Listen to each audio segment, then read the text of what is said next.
ಪ್ರಿಯ ಬಂಧುಗಳೇ, ಎಲ್ಲರಿಗೂ ನಮಸ್ಕಾರ. ಅಯೋಧ್ಯೆಯಲ್ಲಿ ಶ್ರೀರಾಮ ಮಂದಿರ ನಿರ್ಮಾಣವಾಗುತ್ತಿದೆ. ಈ ರಾಮ ಮಂದಿರ ಪ್ರಪಂಚದಲ್ಲಿಯೇ ದೊಡ್ಡದಾಗಿ ಗುರುತಿಸಿಕೊಳ್ಳಲಿದೆ. ಬರುವ ಭಕ್ತರಿಗಾಗಿ ಅನುಕೂಲವಾಗಲು ಏರ್ಪೋರ್ಟ್ ಅನ್ನ ನಿರ್ಮಾಣ ಮಾಡಲಾಗಿದೆ. ಅಯೋಧ್ಯೆ ಏರ್ಪೋರ್ಟ್ಗೆ ಹೆಸರನ್ನ ಅಯೋಧ್ಯ ಮರ್ಯಾದಾ ಪುರುಷೋತ್ತಮ ಶ್ರೀರಾಮ ಅಂತಾರಾಷ್ಟ್ರೀಯ ವಿಮಾನ ನಿಲ್ದಾಣವೆಂದು ನಾಮಕರಣ ಮಾಡಲಾಗಿದೆ. ಡಿಸೆಂಬರ್ 30ರಂದು ಉದ್ಘಾಟನೆಯಾಗಲಿದ್ದು ಜನವರಿ 6ರಿಂದ ಪ್ರಮುಖ ನಗರಗಳಿಗೆ ವಿಮಾನ ಹಾರಾಟ ಕಲ್ಪಿಸಲಾಗಿದೆ. ಡಿಸೆಂಬರ್ 30ರಂದು ಪ್ರಧಾನಿ ನರೇಂದ್ರ ಮೋದಿ ಅವರು ವಿಮಾನ ನಿಲ್ದಾಣವನ್ನ ಉದ್ಘಾಟಿಸಲಿದ್ದಾರೆ. ವಿಮಾನದ ಸಂಪರ್ಕವನ್ನ ದೆಹಲಿ, ಅಹಮದಾಬಾದ್, ಮುಂಬೈ, ಕೋಲ್ಕತಾ, ಹೈದರಾಬಾದ್, ಬೆಂಗಳೂರು, ಚೆನ್ನೈ ಮತ್ತು ಗೋವಾದಂತಹ ಪ್ರಮುಖ ನಗರಗಳಿಗೆ ವಿಮಾನವನ್ನ ಒದಗಿಸಲಾಗಿದೆ. ಪ್ರಿಯ ಬಂಧುಗಳೇ, ಅಯೋಧ್ಯೆಯ ರಾಮ ಮಂದಿರಕ್ಕೆ ವಿಶೇಷ ಗಣ್ಯರಿಗೆ ಹಾಗೂ ಸೆಲೆಬ್ರಿಟಿಗಳಿಗೆ ಆಹ್ವಾನವನ್ನ ನೀಡಲಾಗಿದೆ. ಆ ಆಹ್ವಾನ ಪತ್ರಿಕೆಯಲ್ಲಿ ಏನು ಬರೆದಿದ್ದಾರೆ ಗೊತ್ತಾ? ಅದನ್ನ ಹೇಳುತ್ತೇನೆ, ಕೇಳಿ. ಶ್ರೀ ಚರಣಗಳಿಗೆ ವಂದನೆ. ಪ್ರಭು ಶ್ರೀರಾಮನ ಕೃಪೆಯಿಂದ ದೇವರ ಆರಾಧನೆ ಚೆನ್ನಾಗಿ ನಡೆದು ಎಲ್ಲ ಆಶ್ರಮ ವಾಸಿಗಳು ಸಂತೋಷದಿಂದಿರಬಹುದು. ಸುದೀರ್ಘ ಹೋರಾಟದ ನಂತರ ಶ್ರೀರಾಮನ ಜನ್ಮಭೂಮಿಯಲ್ಲಿ ರಾಮ ಮಂದಿರ ನಿರ್ಮಾಣ ಕಾರ್ಯ ನಡೆಯುತ್ತಿರುವುದು ನಿಮಗೆ ತಿಳಿದಿರಬಹುದು. ಪೌಷ ಶುಕ್ಲ ದ್ವಾದಶಿ ವಿಕ್ರಮ ಸಂವತ್ಸರ 2009 ಸೋಮವಾರ 22 ಜನವರಿ 2024 ಗರ್ಭಗುಡಿಯಲ್ಲಿ ರಾಮಲಾಲನ ನೂತನ ವಿಗ್ರಹ ಪ್ರಾಣ ಪ್ರತಿಷ್ಠೆ ನಡೆಯಲಿದೆ. ಈ ಪುಣ್ಯ ಸಂದರ್ಭದಲ್ಲಿ ನೀವು ಅಯೋಧ್ಯೆಯಲ್ಲಿ ಉಪಸ್ಥಿತರಿದ್ದು ಪ್ರಾಣ ಪ್ರತಿಷ್ಠೆ ಕಾರ್ಯಕ್ರಮಕ್ಕೆ ಸಾಕ್ಷಿಯಾಗಬೇಕು ಹಾಗೂ ಈ ದಿನದ ಘನತೆಯನ್ನ ಹೆಚ್ಚಿಸಬೇಕು ಎನ್ನುವುದು ನಮ್ಮ ಅಪೇಕ್ಷೆ. ನೀವು ಜನವರಿ 21ರ ಒಳಗೆ ಅಯೋಧ್ಯೆಯನ್ನು ತಲುಪುವ ವ್ಯವಸ್ಥೆ ಮಾಡಿಕೊಳ್ಳಿ. ಎಷ್ಟು ಬೇಗ ನೀವು ಅಯೋಧ್ಯೆ ತಲುಪುತ್ತೀರೋ ಅದರಿಂದ ನಿಮಗೆ ಅನುಕೂಲವಾಗಲಿದೆ. ಬರುವುದು ತಡವಾದರೆ ಸಮಸ್ಯೆಗಳನ್ನ ಎದುರಿಸಬೇಕಾದೀತು.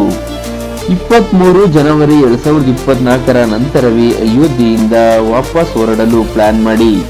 ಈ ಶುಭ ಸಂದರ್ಭದಲ್ಲಿ ಅಯೋಧ್ಯ ಧಾಮದಲ್ಲಿ ನೀವು ಉಪಸ್ಥಿತರಿರಬೇಕು ಎಂದು ಮತ್ತೊಮ್ಮೆ ನಿಮ್ಮಲ್ಲಿ ವಿನಂತಿ.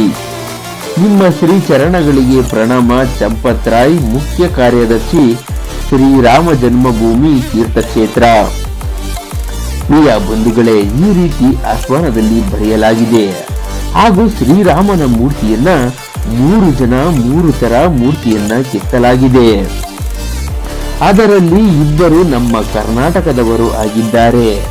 ಮೈಸೂರು ಮೂಲದ ಶಿಲ್ಪಿ ಅರುಣ್ ಯೋಗಿರಾಜ್ ಹಾಗೂ ಬೆಂಗಳೂರಿನ GL ಭಟ್ ಆಗಿದ್ದಾರೆ. ಹಾಗೂ ರಾಜಸ್ಥಾನದ ಸತ್ಯನಾರಾಯಣ ಪಾಂಡೆ ಕೂಡ ಮೂರ್ತಿಯನ್ನ ಕೆತ್ತಿದ್ದಾರೆ. ಈ ಮೂರ್ತಿಯನ್ನ ಕೆತ್ತಲು 6 ತಿಂಗಳು ಸಮಯವನ್ನ ತೆಗೆದುಕೊಂಡಿದ್ದಾರೆ. ಮೂರ್ತಿಯ ಎತ್ತರ 51 ಇಂಚು. ಒಟ್ಟು ಇಡೀ ಮೂರ್ತಿಯ ಗಾತ್ರ 8 ಅಡಿ ಎತ್ತರ ಹಾಗೂ 3 ಅಡಿ ಅಗಲ ಇದೆ. ಈ ಮೂರ್ತಿಯನ್ನ ಪ್ರಧಾನಮಂತ್ರಿಗಳು ನರೇಂದ್ರ ಮೋದಿ ಅವರು ಅನಾವರಣಗೊಳಿಸಲಿದ್ದಾರೆ. ಈ 3 ಮೂರ್ತಿಯಲ್ಲಿ ಒಂದನ್ನು ರಾಮ ಪ್ರಾಣ ಪ್ರತಿಷ್ಠೆಯನ್ನ ಮಾಡಲಾಗುತ್ತದೆ. ಇನ್ನು 2 ಅನಾವರಣದಲ್ಲಿ ಇಡಲಾಗುತ್ತದೆ. ಪ್ರಿಯ ಬಂಧುಗಳೇ, ಭಗವಾನ್ ಶ್ರೀರಾಮನ ತಾಯಿಯ ಮನೆ ಛತ್ತೀಸ್ಗಢದಿಂದ 3000 ಕ್ವಿಂಟಲ್ ಅಕ್ಕಿ ಬರುತ್ತಿದೆ. ನೇಪಾಳದ ಅವರ ಅತ್ತೆಯ ಮನೆ ಜನಕಪುರದಿಂದ ಬಟ್ಟೆಗಳು, ಹಣ್ಣುಗಳು ಮತ್ತು ಒಣ ಹಣ್ಣುಗಳೊಂದಿಗೆ ಉಡುಗೊರೆಗಳಿಂದ ಅಲಂಕರಿಸಲ್ಪಟ್ಟ 1100 ಪ್ಲೇಟುಗಳು ಬರುತ್ತಿವೆ. ಹಾಗೂ ಉತ್ತರ ಪ್ರದೇಶದ ಯಥಾಸ್ ಜಿಲ್ಲೆಯಿಂದ ಅಷ್ಟಧಾತುವಿನ 21 ಕೆಜಿ ಗಂಟೆ ಬರುತ್ತಿದೆ. ಇದು ದೇಶದ ಅತಿ ದೊಡ್ಡ ಗಂಟೆಯಾಗಲಿದ್ದು 25 ಲಕ್ಷ ರೂಪಾಯಿ ವೆಚ್ಚವಾಗಿದೆ ಎಂದು ಹೇಳಲಾಗುತ್ತಿದೆ.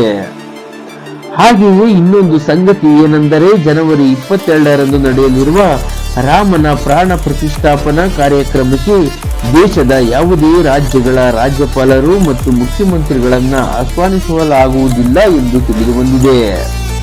ಪ್ರಿಯ ಬಂಧುಗಳೇ, ಶ್ರೀರಾಮನ ಮಂದಿರವನ್ನು ನೋಡಲು ಎಷ್ಟೋ ಜನರ ಕನಸಾಗಿತ್ತು. ಆ ಕನಸು ಈಗ ಬಂದಿದೆ. ಈ ಕಾಲದಲ್ಲಿ ಹುಟ್ಟಿದ ನಾವು ಧನ್ಯರೆಂದು ಹೇಳಬಹುದು. ಹಾಗೂ ಅಯೋಧ್ಯೆಯಲ್ಲಿ ಶ್ರೀರಾಮ ಮಂದಿರ ಕೆಲಸದಲ್ಲಿ ಕರ್ನಾಟಕದವರು ಇದ್ದಾರೆ. ಅವರು ಪುಣ್ಯವಂತರು ಎನ್ನಬಹುದು. ಭಗವಂತ ಶ್ರೀರಾಮನ ದರ್ಶನವನ್ನ ಮಾಡಿ ಹಾಗೂ ನಮ್ಮ ಚಾನೆಲ್ಗೊಂದು ಮರೆಯದೆ ಸಬ್ಸ್ಕ್ರೈಬ್ ಮಾಡಿ ಪ್ಲೀಸ್. ಥ್ಯಾಂಕ್ ಯು, ಧನ್ಯವಾದಗಳು.